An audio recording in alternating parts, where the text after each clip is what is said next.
오늘 읽은 말씀에 근거해서 예수님의 부활과 성령 강림이라고 하는 제목으로 말씀드리겠습니다.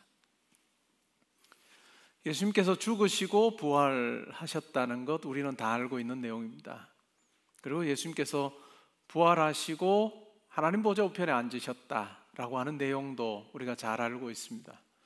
그리고 신앙생활을 하면 성령 하나님에 대해서도 우리가 들을 기회가 참 많이 있습니다. 성령님의 역사라든지 성령님의 함께하심, 내주하심이라든지 성령의 많은 은사들에 대한 이야기를 들어서 우리는 잘 알고 있습니다.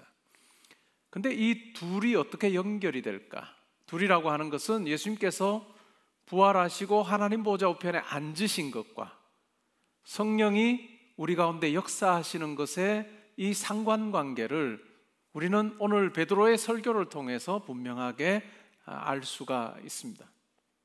특별히 베드로가 이 성령에 대해서 이야기할 때 예수께서 약속하셨기 때문에 약속의 성령이라고 그렇게 이야기하지만 우리의 눈을 우리가 주목하게 하는 한 단어가 있는데 그것이 바로 선물입니다. 선물이라고 하는 이 단어를 통해서 예수 그리스도께서 왕으로 등극하신 것과 성령이 우리 가운데 역사하는 것 사이에 연결고리를 만들고 있습니다. 무엇을 통해서 그렇게 만드냐 하면 고대 로마에 있었던 한 관습입니다. 그것을 부르기를 콘기아리아라고 부르는 관습입니다. 콘기아리아라고 하는 것은 어떤 사람이 이제 황제가 됐습니다. 왕이 된 거죠. 왕이 되었을 때 자기가 통치하는 사람들에게, 백성들에게 선물을 주곤 했습니다. 그 풍습을 콘기아리아라고 그렇게 불렀습니다. 왕으로 등극한 것에 기쁨이 있겠죠. 내가 왕으로 이제 왕이 됐다라고 하는 그 감격을 담아서 내가 통치자임을 증명하는 하나의 그 표현이 바로 선물을 주는 것이었습니다. 이러한 고대 관습에 대해서 로마 여러 도시에 흩어져 살았던 디아스포라 유대인들, 로마의 여러 도시에 살았던 유대인이지만 흩어져 살았던 유대인들은 이 관습에 대해서 잘 알고 있었습니다. 어쩌면 그들도 살면서 이와 같은 경험을 해봤을 수도 있습니다. 이것에 익숙한 청중들에게, 이 유대인들에게 베드로가 설교하면서 예수 그리스도의 높아지심, 그리고 하나님 보좌 우편에 앉아서 영원한 왕으로 등극하심이라고 하는 것과 성령을 선물로 주시는 것을 연결시키고 있습니다. 그 말은 곧 역으로 생각을 해보면 우리 안에 성령이 계시다라고 하는 것은 예수 그리스도께서 하나님 보좌 우편에 왕으로 지금 계셔서 영원한 왕으로 통치하고 계신다라고 하는 것의 증거다라고 하는 이야기입니다. 예수님께서 이 세상에서 이제 부활하시고 나서 이 세상을 떠나시기 전에 제자들에게 뭐라고 말씀하셨을까요? 볼지어다 세상 끝날까지 너희와 항상 함께 있을 거다. 이것은 시간에 매여 사는 우리로서는 도무지 이해할 수 없는 말입니다. 어떻게 세상 끝날까지 함께 한다는 게 가능할까? 우리는 이해할 수 없습니다. 근데 영원하신 예수님께서는 가능한 이야기였습니다. 우리처럼 육신의 몸을 입고 오셔서 하나님이시면서 동시에 사람이시되 하나님이신 그 신성을 굉장히 억제하신 그런 인간으로 살 때 그 모습이 아니라 이제는 다시 하나님 아들로서 하나님 보좌 우편에 앉으셔서 만유를 영원히 통치하시는 영원한 왕이 되셨을 때 그때는 가능하다라고 하는 것을 보여주는 이야기입니다. 하나님의 영이시기도 하고 예수의 영이시기도 한 성령을 아버지께로부터 받아서 자기 백성들에게 부어주는 사건, 그것이 바로 오순절 성령 강림 사건이었습니다. 오순절 성령 강림 사건을 통해서 이것을 경험한 이 예수님의 제자들 그리고 사도들은 삶이 완전히 뒤바뀝니다. 한 40일, 50일 전만 해도 예루살렘으로 올라오면서 다투었던 사람들입니다. 누가 더 크냐? 내가 더 크다라고 하는 그 마음이 그들 속에 있었던 사람들이에요. 예수님의 죽음 앞에서는 두려워서 도망갔던 사람들입니다. 그런데 성령이 그들 가운데 임하고 나서는 놀라운 변화가 일어납니다. 담대해져요. 우리가 사도행전을 봐도 얼마나 담대한지요. 너 예수 더 이상 예수에 대해서 증거하면 너 이번에는 매질로 끝냈지만 다음번은 너의 목숨이 위태로울 거다라고 하는 위협을 사내들인 공연으로 받습니다. 그럼에도 불구하고 이 사도들은 두려워하지 않습니다. 그렇게 성령을 통해서 아주 담대해진 그런 경험이 있습니다. 그것이 무엇 때문에 가능했느냐 하면 성령 안에서 왕으로 통치하신 그 그리스도의 통치가 그들의 삶 가운데 구체적으로 확인이 되고 그것을 그들은 인식을 했기 때문에 세상의 여러 위협 앞에서도 두려워하지 않았던 그러한 모습을 발견하게 됩니다. 이렇게 영원한 왕으로 등극하신 예수님께서 이 세상의 황제가 주는 콩기아리아, 그것은 약간의 선물입니다. 음식일 수도 있고 아니면 뭐 기름일 수도 있고 약간의 어떤 선물을 주는 것과는 비교할 수 없는 영원한 선물을 주시는데 그 영원한 선물이 바로 성령이다 라고 이야기를 합니다. 그래서 전능하신 예수 그리스도께서 성령을 통해서 우리 가운데 역사하신다 라고 하는 것을 오늘 이 베드로는 설교에서 너무나도 분명하게 이야기를 해주고 있습니다. 이러한 영원한 성령 그리고 영원한 예수 그리스도를 경험하게 될 때 그것을 경험한 사람에게 놀라운 변화가 일어납니다.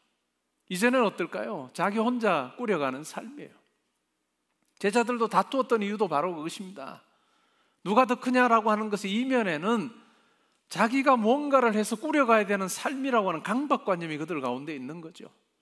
그렇기 때문에 도토리 키재기 같은 그러한 모습으로 그들은 살 수밖에 없고 그들은 시기하고 분쟁하며 살 수밖에 없었던 것입니다.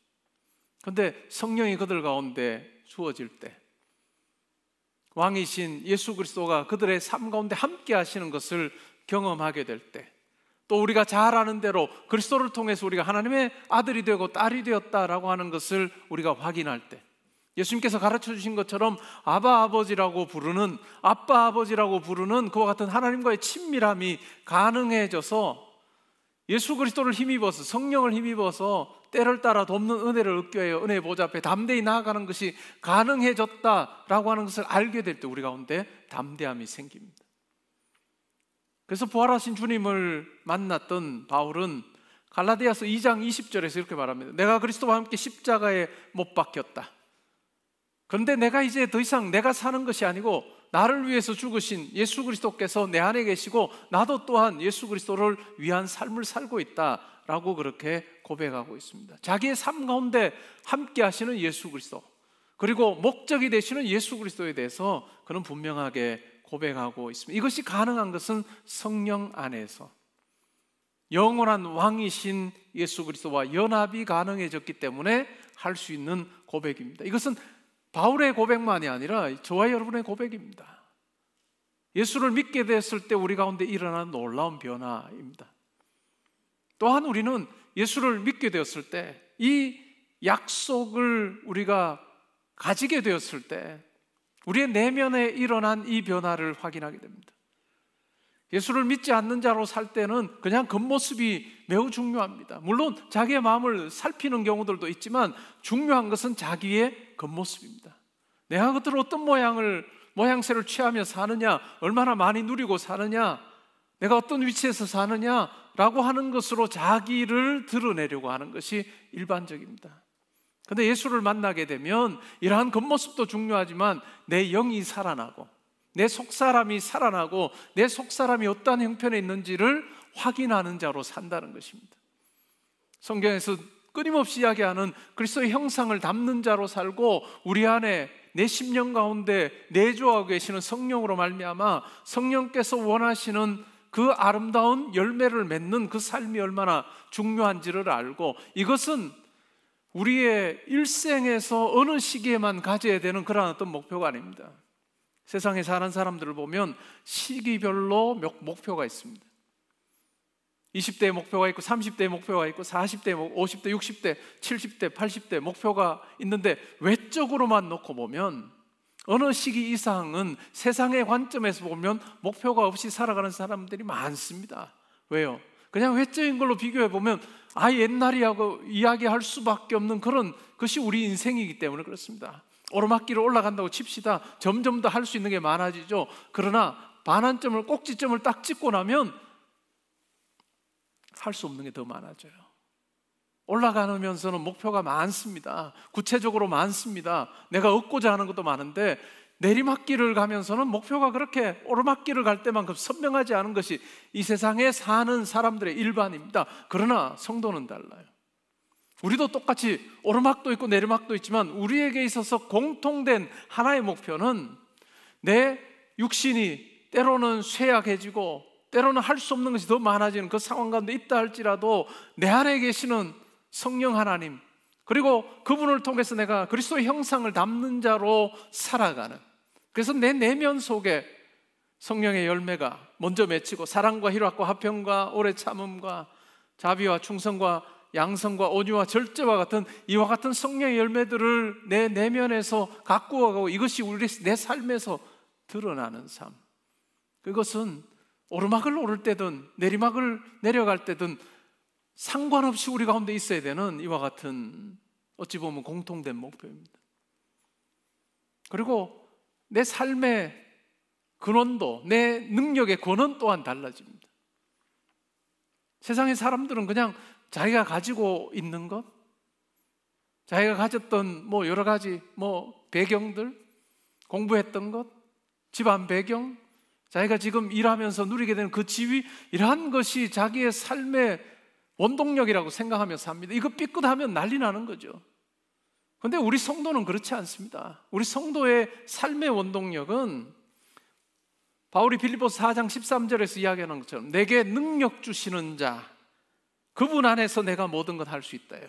이것은 불가능하도 가능하게 한다는 이 말이 아니라는 걸 우리는 빌립보서를 공부하면서 살펴봤습니다. 내게 능력 주시는 자 안에서 내가 풍족하기도 하고 내가 궁핍하기도 하지만 이것으로 인해서 내가 할 일을 못하는 것이 아니라 능력 주시는 자 예수 안에서 내게 맡기신 그 일을 자족함으로 하고 있다라고 하는 고백이 바로 이 4장 13절의 말씀입니다. 예수 믿는 자에게 일어난 놀라운 변화 중에 하나는 내가 사는 것이 아니구나, 내가 내 것 가지고 꾸려가는 삶이 아니구나 라고 하는 것을 경험하게 될 때 내 안에 역사하시는 성령 하나님, 그리고 그분을 통해서 내 가운데 내 삶에 개입하시는 영원한 왕이신 예수님을 우리가 만나게 될 때, 그리고 그분이 내게 들려주시는 그 말씀, 기도의 자리에서 내게 말씀해 주시는 그 음성을 들을 때 내 삶이 어디로 가야 되는지, 무엇을 추구해야 되는지 우리는 분명하게 알 수 있고, 때로는 우리의 기도의 자리에 있을 때 주님께서 아들아 딸아 이것 한번 해보자 라고 우리에게 대화 걸어오시고 우리로 하여금 계획을 세우게 하시고 달려가게 하시고 하는 이 주님과 함께하는 이 경험을 하는, 내가 사는 삶이 아니라 주님이 인도하시는 삶이라는 고백을 하게 됩니다. 그리고 성령을 체험하게 되면 교회라고 하는 조직이 참 귀하게 여겨져요. 외국에서도 전혀 모르는 사람, 공항이나 이런 곳에서 이야기를 하다가 내가 예수 믿는 사람이 우연히 이야기를 하게 되면 그렇게 반가워요. 외국인이라 할지라도. 왜냐하면 예수 그리스도께서 핏값으로 사신 한 형제요 자매이기 때문에 그렇게 귀한 거예요.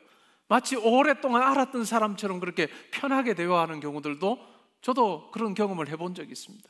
뿐만 아니라 한 교회도 마찬가지죠. 교회처럼 이렇게 이상한, 세상으로 보면 이상한 모임이 있을까요? 연령도 이렇게 달라, 출신도 이렇게 달라, 그리고 학교도 다 제각각이고 회사도 제각각이고 동문관계로도 엮을 수도 없고 공통점이 우리 성도님들을 다 하나로 할 수 있는 공통점 딱 하나밖에 없어요. 예수 그리스도 안에서 우리가 하나님을 아버지로 모시고 있고 성령 하나님께서 우리 가운데 역사하신다는 이 공통점, 이것이 세상의 관점에서 볼 때 수많은 차이들을 다 뒤덮어버리고 그것이 아무것도 아닌 것처럼 여겨지게 하는 그 모임이 바로 교회입니다. 성령이 우리 가운데 오시면 교회가 참 소중한 것으로 여겨집니다. 그리고 나와 함께 예배드리는 형제자매가 참 존귀하게 여겨지죠. 왜요? 저 형제자매를 위해서 그리스도께서 핏값을 지불하셨다. 나를 위해서도 그렇지만 내 옆에 있는 형제자매를 위해서 그리스도께서 자기의 핏값을 지불하셔서 얻으신 존재라는 생각을 하면 참으로 소중하게 여겨질 수밖에 없습니다. 그리고 교회에 주신 사명 또한 분명하게 소중한 것으로 다가오게 됩니다. 뿐만 아니라 미래에 대한 소망과 현재의 삶에 예수 그리스도의 임재를 경험하는 그와 같은 삶으로 바뀝니다. 영원한 통치자이신 예수님이 지금도 나와 함께 하시고 내 인생의 마지막 호흡하는 그 순간까지도 함께 하시고 우리가 이제까지 살아왔던 것에 힘입어서 우리의 내일을, 모레를, 한 달 뒤를, 1년 뒤를 예측할 뿐이지 나의 내일이 어떠 할지를 확실히 알 수 있는 사람은 세상에 한 사람도 없습니다.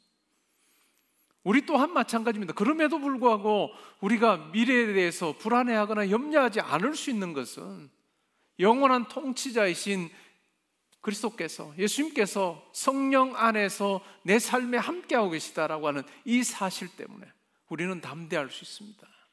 기도의 자리에 있을 때 우리에게 담대함을 주시고 또한 우리에게 한 걸음 한 걸음을 말씀해 주시는 그 예수 그리스도를 힘입어서 우리는 이 땅의 삶을 참으로 아름답게 잘 마무리할 뿐만 아니라 이 세상 너머의 영원한 하나님 나라, 그 나라에서는 부활하신 주님처럼 우리의 몸도 신령한 몸이 되고 영화로운 몸이 되어서 죄와는 무관한 온전히 하나님의 뜻에 순종하는 그런 모습으로 살 수 있는 영광스러운 삶이 우리에게 예비되어 있다라고 하는 그 확신이 우리 가운데 일어나는 것입니다. 그리스도인 만큼 이 세상에서 분명한 목표와 목적을 가지고 있는 사람은 없을 것입니다. 믿지 않는 분들은 일시적인 목표는 있을 것입니다. 내가 돈을 잘 모아서 집 사야 되겠다, 건물 사야 되겠다, 내가 더 노력해서 어떤 자리에 올라야 되겠다라고 하는 그 단계까지의 목표는 있지만 그것으로 무엇을 할 건데, 그것으로 무엇을 할 건데 라고 하는 것 앞에서는 희미해지는 많은 사람들을 보게 됩니다. 그러나 우리 성도는 너무나 분명한 거예요. 하나님께서, 예수 그리스도께서, 성령님께서 내 삶에 함께 하신다는 그 분명한 사실과 함께 우리에게 어떤 목적을 가지게 하시고 목표를 가지게 하시고 달리게 하시는 것도 있고, 또한 우리에게 주어지는 어떤 자리가, 또 때로는 물질이, 그것이 내게 목적이 아니라 오히려 그것을 통해서 하나님의 이름을 존귀하게 하고 또 하나님을 드러내고 하나님 자녀로 살아가는 그 같은 도구가 되게 하신다는 분명한 생각을 가지고 우리는 삽니다. 그러기에 우리 성도의 삶은 다를 수밖에 없는 것입니다. 오늘 베드로의 이 설교를 통해서 콘기아리아, 왕으로 등극하신 영원한 왕이신 예수 그리스도께서 일시적으로 주어지는, 우리에게 주는 작은 선물이 아니라 영원한 선물인 성령을 우리에게 허락하여 주셔서 하나님과 함께하는 삶이 가능하게 하셨다는 것을 우리는 분명히 믿으며, 내 삶이 혼자가 아니라 온 우주 만물을 통치하시는 예수 그리스도의 손 안에 내가 있다라고 하는 분명한 확신을 여러분 가지면 좋을 것 같습니다. 영국의 복음 전도자였고 또 감리교의 창시자로 알려진 존 웨슬리가 이제는 임종을 맞이하게 됐습니다. 이제 세상 떠날 시간이에요. 제자들과 친구들이 묻습니다. 존, 너의 삶에 무엇이 가장 복되었다고 생각하느냐? 라고 그렇게 묻습니다. 그러자 그는 이렇게 말합니다. The best of all is God is with us. 내게 있어서 최고의, 가장 좋은 것은 하나님이 우리와 함께 계시다는 거다. 내가 그 하나님과 함께하는 삶이었고 이 세상을 내가 떠난다 하더라도 나와 함께 하겠다고 약속하신 그 하나님께서 영원한 하나님 나라로 나를 인도하실 것이다 라고 하는 담대한 고백을 하면서 세상을 떠났습니다. 우리에게도 마찬가지일 것입니다. 여러분, 이제까지도 하나님께서 여러분들을 인도하셨고 왕으로 영원한 통치자로 계시는 예수님께서 성령 안에서 여러분과 함께 하셨고 또 앞으로도 함께 하실 것입니다. 내일을 알 수 없는 것 같은 일이죠. 제가 금요일에 설교했던 것처럼 때로는 낙심이 학습이 되는 그러한 시대를 우리가 삽니다. 많은 부분에서 실패를 경험하며 사는 삶입니다. 취업이 얼마나 어렵습니까? 그러나 우리가 그 안에서도 담대할 수 있는 것은 이와 같은 약속을 우리에게 하시고 선물을 주신 예수 그리스도가 내 삶을 붙들고 계시다라고 하는 그 사실로 인해서 우리의 삶이 든든하다라고 하는 그 고백을 하며 믿음으로 힘있게 예수 그리스도와 함께하는 삶 사는 여러분 될 수 있기를 바랍니다. 여러분의 이 땅에서의 삶이 하나님께서 받으심직한 삶이 될 수 있기를 바라고, 또한 영원한 하나님 나라에서 영생을 누리는 저와 여러분 될 수 있기를 주님의 이름으로 축복합니다. 아멘.